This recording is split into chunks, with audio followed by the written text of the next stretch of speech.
Les riens, c'est les nuls. Il a réunifié ces pays. Hein, s'il vous plaît, je vais vous donner maintenant des éléments historiques.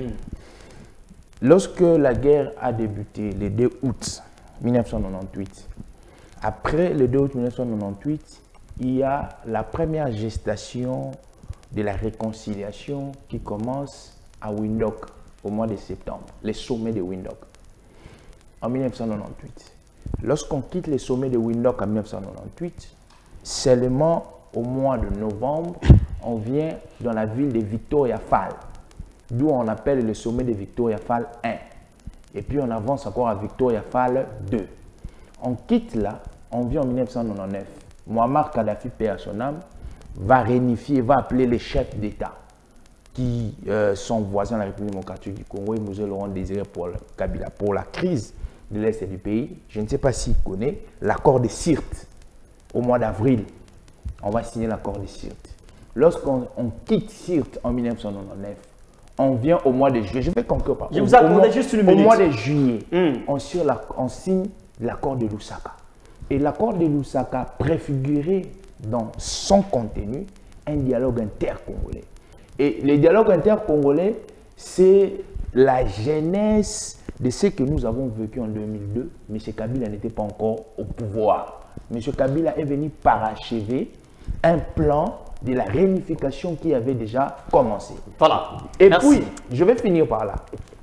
Le dialogue intercongolais, le compromis qu'on appelle accord global inclusif, n'a été jamais rédigé par des Congolais, ni de loin, ni de près. C'est un devoir historique que je lui donne. A été rédigé par des diplomates belges et français. Nous étions des simples signataires. On nous met ici, en République démocratique du Congo, un comité qu'on appelle Comité international de suivi de l'accord, avec William Swing, M. Kabila, un simple exécutant. Ici, en République démocratique du Congo, de 2001 jusqu'en 2006, 60% du budget provenait des organismes internationaux.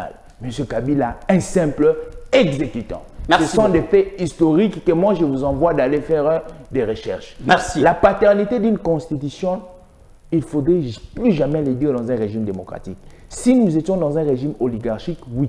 En 2003, nous avons connu une sorte de régime oligarchique où une minorité de personnes provenaient d'un compromis à l'africain, comme on dit l'accord global. Oui, je m'excuse, la constitution de 2003 a été rédigée sous forme d'une constitution oligarchique parce que ce sont les parties prenantes de l'accord. Mais dans un régime démocratique, on ne parle pas de la paternité d'une constitution. D'où vous allez exclure la notion du contrat social. Dit contrat social, dit compromis de tout le monde.